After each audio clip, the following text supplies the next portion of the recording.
जब मांस का उपभोग बढ़े, मांस का उपयोग बढ़े, मांस का ज्यादा से ज्यादा लोग उपयोग करें, तो मांस पैदा करने वाली कंपनियां पूरी दुनिया को मांसाहारी बनाने के काम में लग गई हैं। और उसके लिए उन्होंने कई तरह के तर्क और कुतर्क विकसित कर लिए हैं और रात दिन वो प्रचार कर रही हैं। उनके विज्ञापन रोज टीवी पर आ रहे हैं। भारत में भी आपने देखा है ना, ये मांस उत्पादन करने वाली कंपनियों का ही विज्ञापन है, संडे हो या मंडे कभी भी खाओ अंडे, आपने देखा होगा। और हमारे देश में मुझे बहुत शर्म आती है, अफसोस होता है कि कई सिनेमा में काम करने वाले एक्टर एक्ट्रेसेस जो निजी जिंदगी में शाकाहारी हैं, वो पैसे के लालच में अंडों का विज्ञापन करते हैं। और हमारे देश के कुछ खिलाड़ी भी हैं, क्रिकेट खेलने वाले खिलाड़ी हैं, अन्य खेल खेलने वाले खिलाड़ी हैं, और हमारे देश के और भी कई ऐसे अच्छे लोग जिनको माना जाता है मीडिया में, वो भी लग गए हैं। तो पूरी दुनिया में मांस का उपभोग बढ़े और मांस का उपयोग बढ़े, इसके लिए कंपनियां करोड़ों करोड़ों रुपए विज्ञापन पे खर्च कर रही हैं। तो अभी 28 करोड़ 50 लाख टन मांस उत्पादन होता है। 2050 तक उम्मीद है कि ये 46 करोड़ टन होगा, अगर वो सफल हो गए तो। और दूसरी तरफ यह भी संभावना है कि अगर हम सफल हो गए, भारत स्वाभिमान अभियान सफल हो गया और सारी दुनिया में हमारे जैसे विचार के लोग सफल हो गए, तो आने वाले सन 2050 में पूरी दुनिया में मांस का उपभोग 0 होगा, 0 होगा, 0% होगा। माने ये जो 28 करोड़ 50 लाख टन आज हो रहा है, ये 2050 तक आते आते खत्म ही हो जाएगा, बंदी हो जाएगा, अगर हमारे जैसे लोग सफल हो गए और अपनी विचारधारा के लोग सारी दुनिया में बढ़ गए। तो ये लड़ाई अब देवासुर संग्राम की लड़ाई है। एक तरफ असुर लोग हैं जो मांस पैदा कर रहे हैं, मांस खा रहे हैं और मांस खिला रहे हैं, और एक तरफ आपके जैसे देव लोग हैं, देवता लोग हैं, जो मांसाहारी जीवन शैली के खिलाफ सारी दुनिया को शाकाहारी बना रहे हैं और इस अभियान को बढ़ा रहे हैं योग और प्राणायाम के माध्यम से, और कोई कोई दूसरे लोग मेडिटेशन के माध्यम से, अलग अलग माध्यमों से ये काम चल रहा है। युद्ध सारी दुनिया में इस समय शुरू हो चुका है।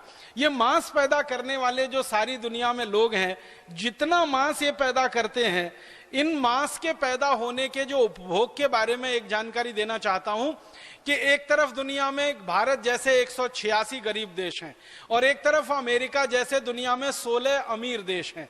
तो 16 अमीर देशों में कुल मांस उत्पादन का 60% खपत होता है और 186 देशों में कुल मांस उत्पादन का मात्र 40% खपत होता है। इसका मतलब बहुत साफ है कि गरीब देश अभी भी बहुत ज्यादा धार्मिक हैं, बहुत ज्यादा नैतिक हैं, गरीब देश अभी भी बहुत ज्यादा सात्विक हैं और गरीब देश अभी भी बहुत ज्यादा पवित्र हैं।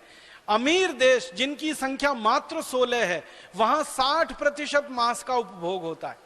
माने 28 करोड़ 50 लाख टन के आंकड़े को आप निकालेंगे तो लगभग 18-19 करोड़ टन मांस का उपभोग और उत्पादन तो अमीर देशों में ही है, गरीब देशों में तो काफी कम है।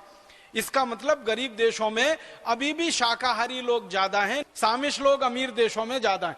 मैं इसको थोड़ा और आगे बात करूं, ये अमीर देशों में और सारी दुनिया में जो मांस का उपभोग और उत्पादन है, इसमें मुर्गे मुर्गियों का जो उत्पादन है, मुर्गे मुर्गियों के मांस का वो करीब 9 करोड़ टन है, सुअर के मांस का उत्पादन करीब 10 करोड़ टन है, गाय के मांस का उत्पादन 6 करोड़ 70 लाख टन है।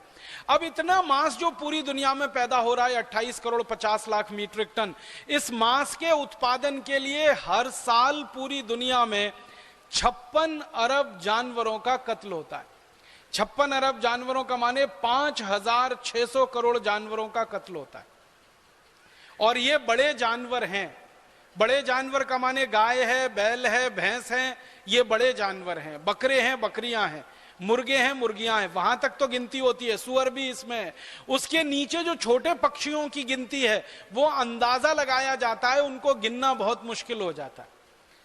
तो 5600 करोड़ निर्दोष जानवरों को, मूक जानवरों को, जिन्होंने दुनिया में कभी किसी का अहित नहीं किया, किसी का नुकसान नहीं किया, ऐसे जानवरों को काट दिया जाता है 28 करोड़ 50 लाख मीट्रिक टन मांस पैदा करने के लिए।